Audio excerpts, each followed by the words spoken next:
Hello class 12th। आज हम बात करने वाले हैं अल्कोहल के रासायनिक गुणों के बारे में कि अल्कोहल कौन कौन सी रासायनिक अभिक्रियाएं प्रदर्शित करते हैं।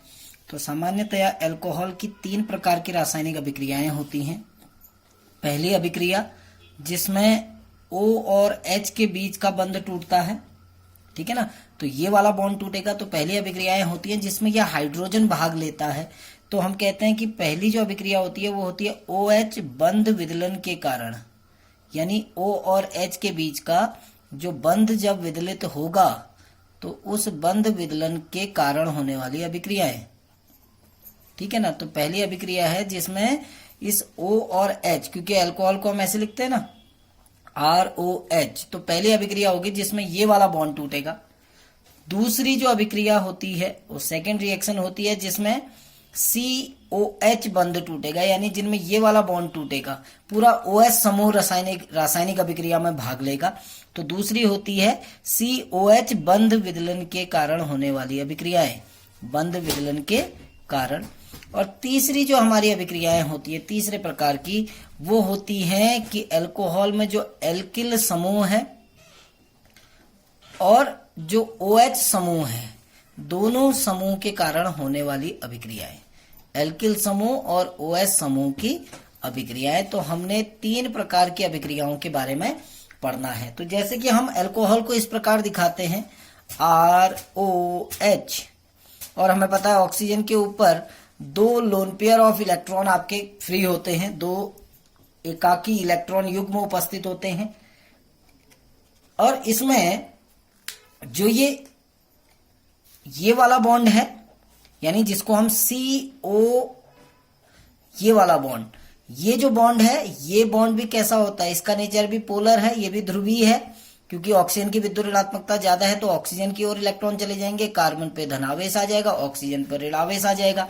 तो ये बंध भी पोलर है। और जो दूसरा बॉन्ड है CO, O और H के बीच वाला जो बॉन्ड है ये भी पोलर बॉन्ड है। तो ये दोनों जो बॉन्ड होते हैं पोलर बॉन्ड होते हैं, यानी पोलर मीन्स इसको हम कह सकते हैं आयनिक, ये क्योंकि इन पर आवेश है दोनों पर। तो जब होता क्या है, जब कोई बॉन्ड आपका इस प्रकार होता है कि जो बंध बनाने में जो परमाणु भाग ले रहे हैं उन पर धनावेश और ऋणावेश होता है, तो कोई भी जो आयनिक अभिकर्मक है, तो कोई भी आयनिक अभिकर्मक जिसको हम कहते हैं वो इन पर आक्रमण आसानी से कर सकता है। जैसे Cl नेगेटिव है, ये एक आयनिक अभिकर्मक है, तो ये आसानी से यहां भी अटैक कर सकता है और इसकी पॉसिबिलिटी यहां भी अटैक करने की रहती है। और इसके अतिरिक्त जो एल्किल समूह है वो भी रासायनिक अभिक्रिया में भाग लेता है। तो अल्कोहल जो होते हैं वो सामान्यतया 3 प्रकार की रासायनिक अभिक्रियाएं प्रदर्शित करते हैं, जिसमें से एक के बारे में हम आज पढ़ने वाले हैं, जो है OH बंध विदलन के कारण होने वाली अभिक्रियाएं, जिसमें O और H के बीच का बंध टूटेगा। तो पहली है OH बंध विदलन के कारण। तो इसमें बहुत सारी अभिक्रियाएं हैं, क्योंकि OH बंध टूटेगा तो आपको पता है जब ये O और H के बीच का बंध टूटेगा तो H पर पॉजिटिव चार्ज आ जाएगा और जो बाकी भाग बचा उस पर नेगेटिव चार्ज आ जाएगा ना। तो यानी H पॉजिटिव आयन बाहर निकलेगा सामान्यतया। तो ये अम्लीय लक्षण भी प्रदर्शित करता है, अम्लीय अभिक्रिया है या अम्लीय लक्षण हम जिसको कहते हैं। तो इसमें पहला जो रासायनिक जो आएगी वो प्रदर्शित करेगा अल्कोहल का अम्लीय लक्षण।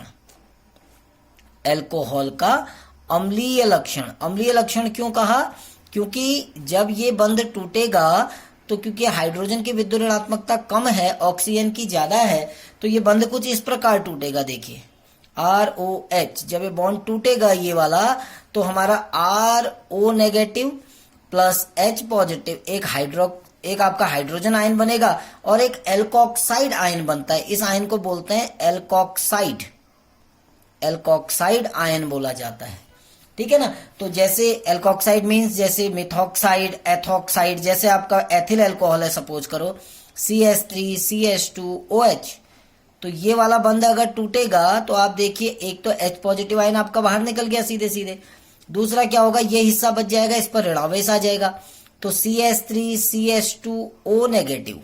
तो इस आयन को बोलते हैं एथॉक्साइड आयन, क्योंकि एथिल ग्रुप है तो एथॉक्साइड आयन बनेगा।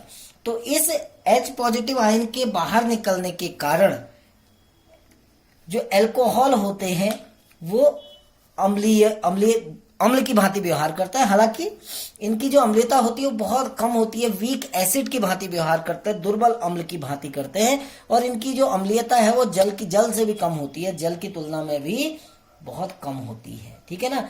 जैसे जल का जो आयनन स्थिरांक है, क्योंकि हम अम्लीयता को कक्षा 11 के अगर हम देखें तो जो अम्लीयता होती है उसको हम आयनन स्थिरांक के अल्फा, जिसको हम कहते हैं के अल्फा से प्रदर्शित करते हैं। जल के लिए जो आयनन स्थिरांक का मान होता है वो 10⁻⁻14 होता है, कक्षा 11 में हमने पढ़ा है। और अल्कोहल्स के लिए जो आयनन स्थिरांक या के अल्फा का जो मान होता है वो होता है 10⁻16 से लेकर 10⁻18 के बीच में होता है।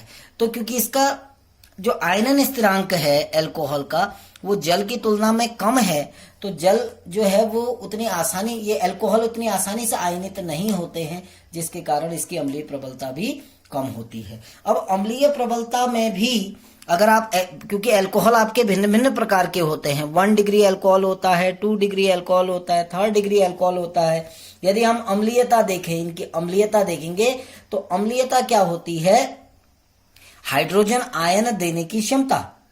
तो अगर आप देखेंगे सबसे ज्यादा अम्लीय जो होता है वो 1 डिग्री अल्कोहल होता है, उससे कम 2 डिग्री होता है, उससे कम 3rd डिग्री, यानी 3rd डिग्री अल्कोहल की अम्लीयता सबसे कम होती है। उसके पीछे कारण देखिए, इसके पीछे रीजन क्या है, रीजन है प्लस आई इफेक्ट वाला। अगर हम प्लस आई इफेक्ट के बारे में पढ़ते हैं तो प्लस आई प्रभाव के कारण क्या होता है, जो OH समूह का जो ऑक्सीजन परमाणु है उस पर इलेक्ट्रॉन घनत्व बढ़ जाता है, जिसके कारण OH बंध जो H पॉजिटिव आयन का जो विदलन है या उसका निष्कासन कठिन हो जाता है। जैसे ये प्राइमरी अल्कोहल है, देखिए RCH2OH।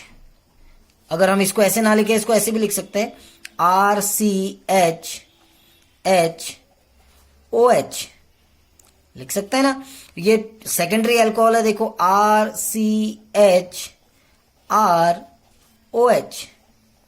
ये टर्शियरी अल्कोहल है, देखिए RCRR और OH। तो होता क्या है, यहां केवल एक प्लस आई समूह प्रदर्शित हो रहा है, यानी एक R समूह केवल प्लस आई प्रभाव दिखा रहा है।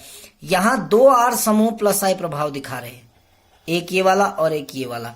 और जबकि यहाँ 3 R समूह है, 3 एल्किल समूह है, तो 3 एल्किल समूह का प्लस आई प्रभाव यहां पर कार्य करता है 3rd डिग्री अल्कोहल में। ये 2 डिग्री अल्कोहल है, ये 1 डिग्री अल्कोहल है। तो जब ज्यादा प्लस आई वाले समूह होंगे तो करते क्या है, ये अपने इलेक्ट्रॉन इधर को भेज रहे हैं, तो सारे इलेक्ट्रॉन ऑक्सीजन के चारों ओर क्या हो जाएगा, ऋणावेश को बढ़ाएंगे, जिसके कारण इस ऑक्सीजन OH बंध की इसकी जो ध्रुवता है वो कम हो जाती है, इसकी पोलैरिटी कम हो जाती है। और पोलैरिटी जब कम होगी तो बंध आसानी से नहीं टूट पाएगा। तो आपसे अगर पूछा जाता है कि 1 डिग्री, 2 डिग्री और 3rd डिग्री अल्कोहल में अम्लीयता का क्रम क्या होता है, तो आप बात करेंगे कि जो 1 डिग्री अल्कोहल होते हैं वो सबसे ज्यादा अम्लीय होते हैं, जो 2 डिग्री अल्कोहल होते हैं वो थोड़ा कम होते हैं। नंबर 2 इक्वेशन की ओर जाते हैं, जो कि है सक्रिय धातुओं से क्रिया। सक्रिय धातुओं से क्रिया, जैसे कि आपको पता है पहले से कि हमने अभी बात की अल्कोहल अम्लीय प्रकृति के होते हैं ना। और हमने पहले पढ़ा हुआ है कि यदि कोई अम्ल है, जैसे अल्कोहल अम्लीय है, उसकी हम किसी सक्रिय धातु से क्रिया कराएं। आप ये समझना, ये पहले हम 10th क्लास में भी पढ़ के आ चुके हैं। जब किसी अम्ल की हम किसी सक्रिय धातु से क्रिया करते हैं तो हमारा एक लवण बनता है और एक हाइड्रोजन गैस बाहर निकलती है। तो जब हम अल्कोहल की क्रिया किसी सक्रिय धातु से कराते हैं तो वहां पर हाइड्रोजन गैस बाहर निकलती है। जैसे हमारे पास, सपोज करो आपके पास मेथेनॉल है CH3OH, और इसकी क्रिया हम सोडियम धातु से करा रहे हैं। सोडियम एक सक्रिय धातु है, हमने इसकी क्रिया सोडियम से कराई, तो क्या होगा, ये सोडियम जो है ये बॉन्ड टूटा, तो इस हाइड्रोजन को सोडियम ने प्रतिस्थापित कर दिया, तो हमारा क्या बन जाएगा, CH3ONA+H2, जिसका नाम होगा सोडियम मेथॉक्साइड। देखिए सोडियम है, एक कार्बन है, तो इस यौगिक का नाम होगा सोडियम मेथॉक्साइड। मैथ है, मैथ के संग ऑक्सीजन है, तो सोडियम मेथॉक्साइड बनेगा। ऐसे ही एथिल अल्कोहल होगा तो सोडियम एथॉक्साइड बनेगा। ठीक है ना। ऐसे ही देखिए, अगर ये तो 1 डिग्री अल्कोहल है, आप 3rd डिग्री अल्कोहल ले लें, वहां पर भी यही अभिक्रिया होगी, CH3C, CH3, CH3OH, ये 3rd डिग्री अल्कोहल है माना। अब ये बॉन्ड टूटेगा, ध्यान दीजिएगा, इसकी क्रिया जैसे हम एल्यूमिनियम नामक सक्रिय धातु से करा रहे हैं, ठीक है ना। तो क्या होगा, जब एल्यूमिनियम से क्रिया कराएंगे तो ये ध्यान देना, एल्यूमिनियम की संयोजकता कितनी होती है, +3, हाइड्रोजन की संयोजकता कितनी होती है, +1।